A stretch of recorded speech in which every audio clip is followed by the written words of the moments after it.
Hello, everyone, and greetings, people of Earth.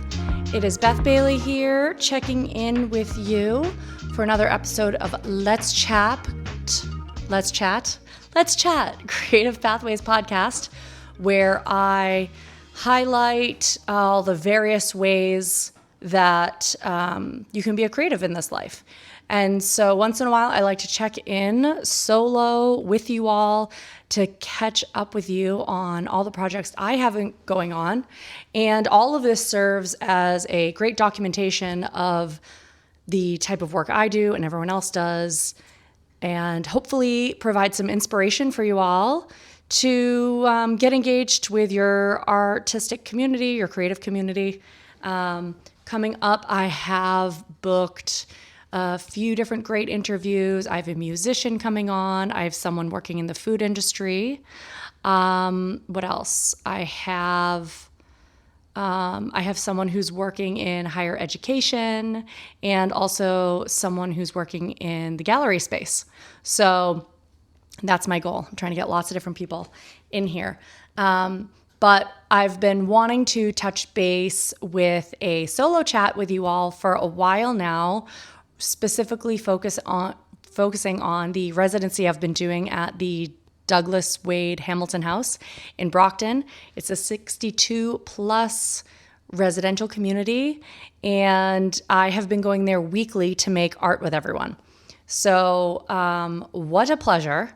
This is my longest term client. I think today was our 5th or 6th session together.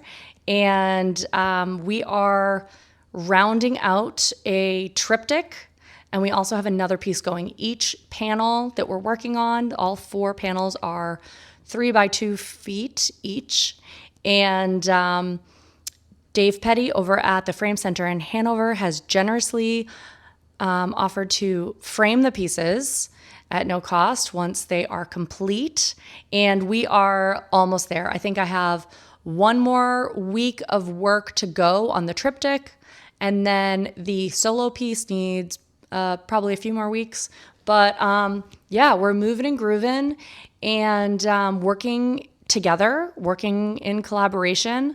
And once the pieces are finished, they're going to be hung for display in the apartment buildings that all these lovely people live in. So so let's talk sort of behind the scenes. Like, how do you even get a job like this?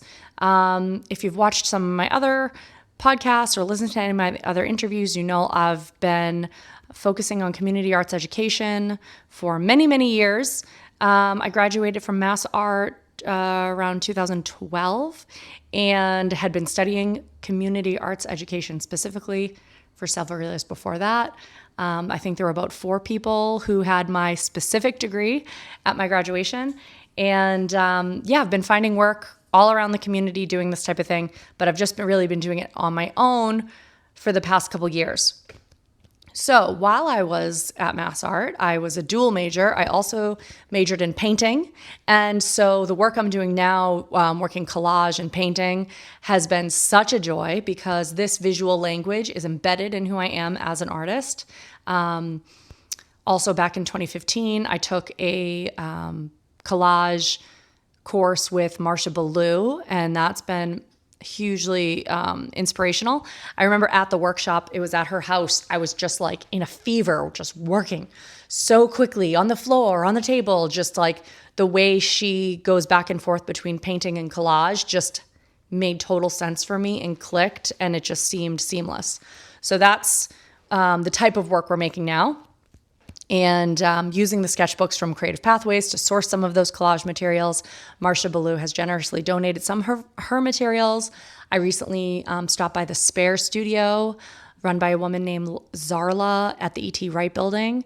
And because I am now just about rounding out the process of becoming a nonprofit, I got supplies from the Spare Studio for free. So check out the Spare Studio for teachers and nonprofits. She is giving materials away for free. It's amazing. That's a whole nother podcast. I should interview her. I'll book her on this too. And Marsha, if you're watching, You're on my hit list. I want you to. So how did I get this job? All that experience and training, have the supplies, everything. So there's another fantastic community arts education studio in Quincy called 101 Art Studio. And one of my dear friends, Seiyu Zhao, who was a peer of mine in painting studio, she runs that. So that's an amazing program, all ages, lots of kids classes, but adults classes too, after school and vacation, summer programs. It's unbelievable. She's one woman running this entire business, single mom, absolutely crushing. Really, really high quality education. Zayyu's an amazing painter. Actually, I should get this. This is a painting she made on my wall over here. So this was a gift from Zayyu for my wedding, which was just wonderful that she gave this to me. Here's her name and her signature. Is that coming through backwards? I might have to flip that or something because I have this on selfie mode here. So yeah, this piece is about meditation, finding that space, that mental space in between, reality and meditation, and beautiful, beautiful piece there. So anyway, so she runs that community studio space. And so the program manager named Kelly over from the Douglas Wade Hamilton House in Brockton. I feel like I say those three names in a different order. Douglas, Hamilton, Douglas, Wade.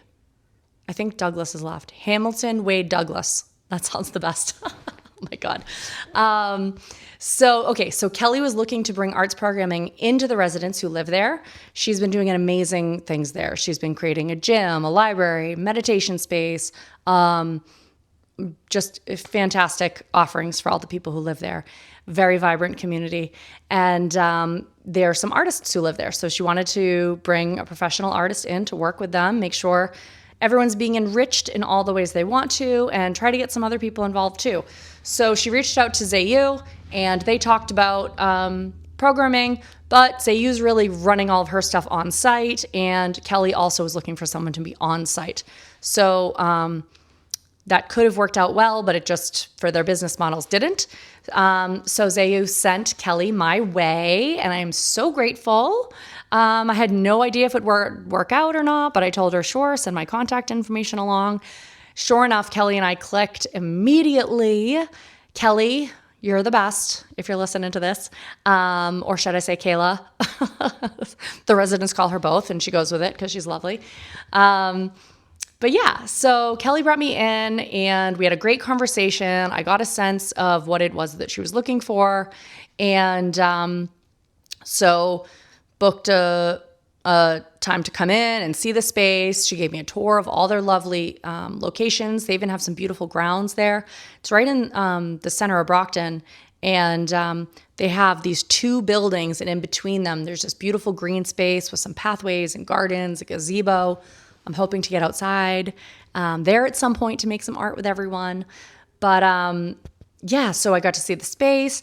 And as we were walking around, Kelly was sort of like gesturing to a lot of the blank walls. And something I can just still hear her saying is, my dream is to have these walls filled with art made by the residents. So that's where I come in. And so the first studio session, I went in, and I knew that this was a big Cape Verdean population, as well as people from various backgrounds, but I knew that would be a major common thread between some. So I did my research. I did some musical research and made a Cape Verdean playlist because, I mean, music is important to all of us, but I mean, it is a huge part of Cape Verdean culture. And so I knew I had to have that in the studio going, getting people feeling in the vibe, ready to go, ready to make some work. And I'm documenting this as I go on my website. So if you go to creative-pathways.com, you'll find the residency blog. And I'm in the beginning of June right now. I have 3 entries so far. And So if I get any of these details wrong, you can fact check me there. But yeah, so I think the first session, I had all the Creative Pathways sketchbooks set out everywhere, and I had all of my painting and drawing materials out, well, all the paint markers anyway. And we were talking about home. So I was telling them, let's bring Cape Verdean vibes into Brockton, okay? Like, let's celebrate, let's get this color going. So if everyone can just draw and contribute to the sketchbooks, anything that says Cape Verde to them, and then next week you come, bring even more inspiration, and that's going to get us going. So on that first session, one of the women who is an artist, she contributed 2 beautiful drawings that were like almost no white space left on the page, completely filled. And one had palm trees and turtles. Another had, I don't even know if the other one had palm trees, but it had these 3 fish.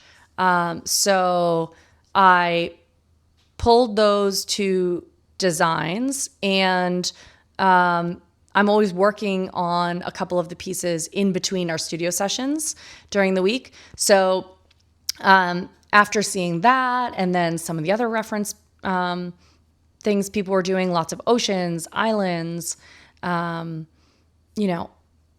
This is Cape Verde, if you're not aware, is a series of 10 islands off the coast of Western Africa, and run by Portuguese for a long, long time. So big Portuguese culture there. Cape Verdean Creole is the primary language everyone's speaking there. But man, that's been a whole nother thing. It's been so interesting working with a community of people who speak so many languages. So, I can go in there and speak English, and my broken Creole, Creole, I've been trying to learn little things here and there, like Mashamo Beth. My name is Beth. And let's see what else I got. I have also, I know how to say, I love your creation. Nsta gosta dibu creation. And I was practicing this actually with a bunch of elementary schoolers at Downey Elementary in Brockton recently, kind of because I mentioned, I'm making work with about Cape Verde for this other local community, and the kids were psyched. It was so much fun to see. They just bursted, I know this and that, and lots of Cape Verdean heritage going on there. So it was really cool to see them all excited, and they were kind of going back and forth with me a little bit, helping me out as the women do at Douglas Hamilton Wade House, Hamilton Wade Douglas House. Oh my God. I'm going to have to get like just the 3-letter initial tattooed to myself or something. But yeah, I'm all over the place. Let's see. Okay. So yeah, so I'm kind of like getting people going. They're making work. I'm taking stuff home. I'm working on in between. So that week prior, so I had the 3 panels at home. I was priming them. I did a nice bright pink primer because I wanted to bring like some bright, vibrant colors right off the top. And what I did is then I just took a pink paint marker and I sketched in on 3 panels next to each other a composition. So there's palm trees on the left, palm trees on the right, and then sort of some connecting land, a distant island. Like a lot of the Cape Verdean islands are like very steep, so like big rocky steep island off, and then fish. There's sharks, there's turtles, there's all sorts of things going on that we've been building and layering in as we go. So I brought them back the next time, and I also brought one of the large pieces that I made with Marsha Ballou at that workshop at her house back in 2015, so they could kind of see this is the technique that I want to go with. So we're going to be painting, we're going to be collaging, we're going to be layering. And so session 2, sketchbooks are out. People are familiar with the sketchbooks, have that going. And now I'm layering in these larger pieces we're working on. So for a couple people, I showed them, okay, so the sketchbooks that we're using, I cut them down into collage materials. So when I see a page that's ripe, ready to go, I cut a portion of that page out and then slice it up, and I categorize those collage materials. So I have a whole packet of ocean. So, and I made labels on all of my collage packets in multiple languages. So Oceano, that one, it's nice. Sometimes you see the easy correlation, so I can remember that one. But I have it in Portuguese, Criollo, and also in English. I'm starting to layer in Haitian Creole, French, Spanish as well. But anywho, so the big panels, and then I'd start setting people up with that. So for one person, I gave her a big handful of ocean collage materials and kind of gestured and pointed to where all of the ocean blocking in the design on that one panel would have to go, would be filling in that whole section. And I just kind of showed her. So I have some a couple different mediums I use. I use like an acrylic gel medium.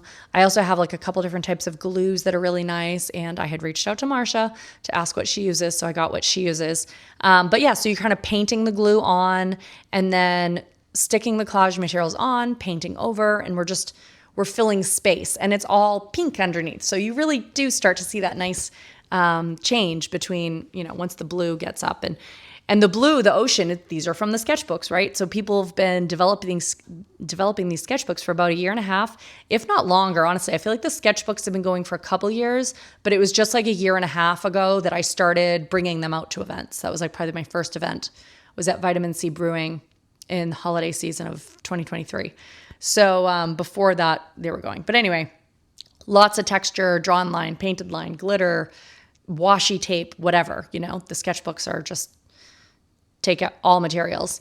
So we're like layering in, and then same thing. So we're kind of going throughout. I'm getting people set up with different things. And then I don't know if it was that session or the next session, I introduced the greeting cards. So these are all different little things that I'm doing. Sometimes if people bring me in for one workshop, I can just do one of these things. But the greeting cards is a nice little side project. So for the greeting cards for this community, what we're doing is, again, working collaboratively. We're layering, we're drawing. So I have some people working in the sketchbooks. This is just session 2. Some people working in sketchbooks. Some people are working on gluing collage materials down. And then I have some people who are, oh my God, I just lost my train of thought. Sketchbooks. Are people screaming at me right now? Like, it was this one other thing. Then, greeting cards. So, so the greeting cards, we're all layering, we're contributing, and these are going to be welcome cards. So when new people move into the building, they're going to get these welcome cards that say welcome in their favorite language. Bienvenue.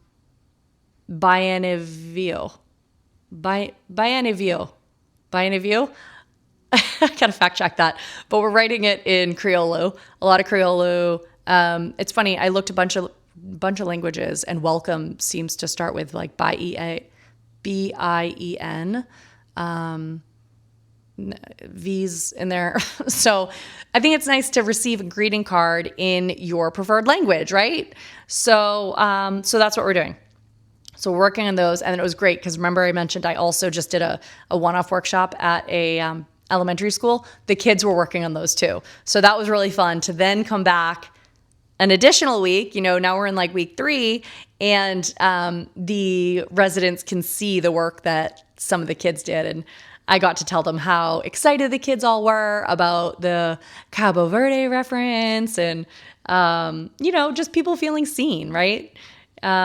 People have been immigrating to this region from Cape Verde for hundreds of years, and it only makes sense that we're going to find some opportunities to celebrate that, especially when we're talking about home, right? And I do think that moving sometimes is exciting, but sometimes it's not exciting. Sometimes moving to a new place is it's a little scary and entering a new community perhaps.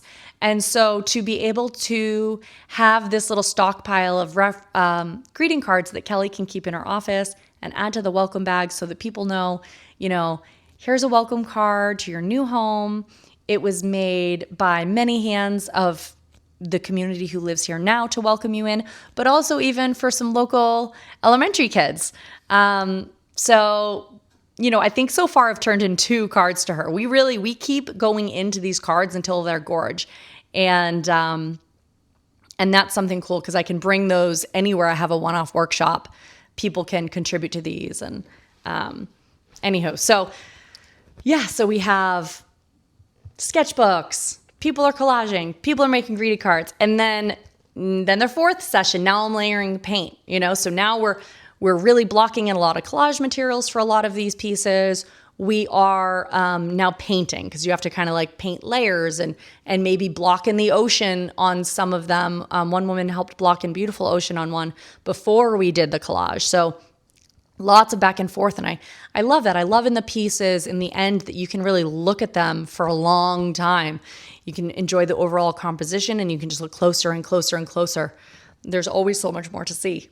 So the 4th panel, at this point, I think I had introduced, we may have been working on it already, but that one is separate. And that one is a composition that is, it began centered around, again, there was a drawing a woman named Ruth did on the very first visit of a cab driver. And she said, this is a female entrepreneur, cab driver. And so in her drawing of the cab, there's flowers all over the cab. And I loved that. And so we're putting that in and I'm like, okay, we're putting a cab in. So we're talking about home. We have these 3 Cape Verde pieces going. And so I'm like, you know what, let's talk about Brockton because that's where we are. So I looked up some historical photos of Brockton. I selected one, and that was my main composition. I think it's Crescent Street, and it's there's these like Model T looking cars on the road from that photo, but I used that to kind of block in some of the buildings, and then the cab is just like parked right across the middle of the street, and the woman, she's got like her arm out, and I was imagining her smiling, but I think I'm gonna. Portraiture is hard for me. So I've tried blocking in her face a little bit. And then one of the residents was working on it. And this one resident who's worked on this piece the most, I actually accidentally got a great photo of her while she was painting. I was just taking pictures of the work as it was being done a week or 2 ago. And she's in the background and she's looking up and she's painting, and just the angle of her face is absolutely perfect. So I'm going to transfer the lines and the profile of her into that cab driver. And it's like kind of like a serious face. So we're going to have this serious woman running her business in the cab. So that's the 4th panel we have going. And I am still sort of pulling from Cape Verde vibes on that one as far as the brightness goes. That one also had a pink underpainting. And I'm blocking in really bright colors, just like green and yellow. There's like a bright sort of like pinkish red building coming through. And I've been adding a lot of gloss medium to the paints that we've been using on some of these so that just to help see the transparencies, to see through the layers. It's building, it's fun. I'm having such a good time. I just can't even tell you. It just feels like this is the work I've been moving towards my whole life. And to have it actually going and in process is just really exciting. So I'm loving longer term residencies. I can't wait to share photos when this is done. And when we have the first hanging of the triptych, which should be in a few weeks, we're going to do it on one of my normal sessions, but we're going to do a little party. We'll have music. We're going to do down the community room. Hopefully more people from the building will come and have some food and celebrate. So I am loving longer term residencies right now with places to work in this way. I've developed a 6-week course for homeschoolers that I'm hoping to launch in the fall.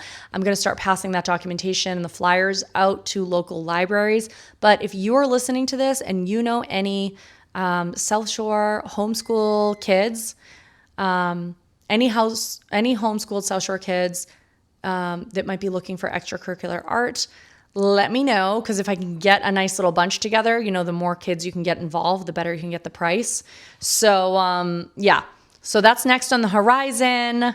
And if anyone listening to this wants to get involved in any way, check out my website, the projects page. So creativepathways.com/projects. You can see a list of the type of work that I'm taking right now. And there's a free offering. So if you want to host a sketchbook in your community, I'll just send it to you. So I'll send you the sketchbook as long as you're going to keep an eye on it, take care of it, and sort of help guide participation a little bit. Then you're good to go. I love collecting more contributions to those.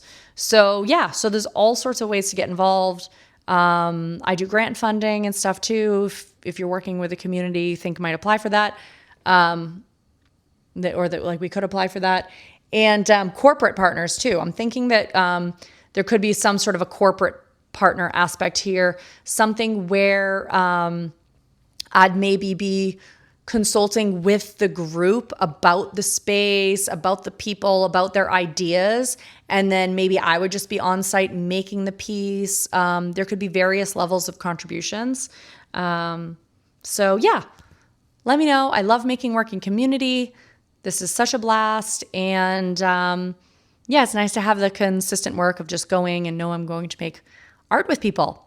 So thank you for listening to my little Let's Chat solo pod where we catch up about the Hamilton Wade Douglas house. I didn't think about it that time, so I think that's it. Hamilton Wade Douglas. Okay, I'm feeling good about that one now. I love you all. Thanks for listening and sticking with me on this weird creative journey I got going on.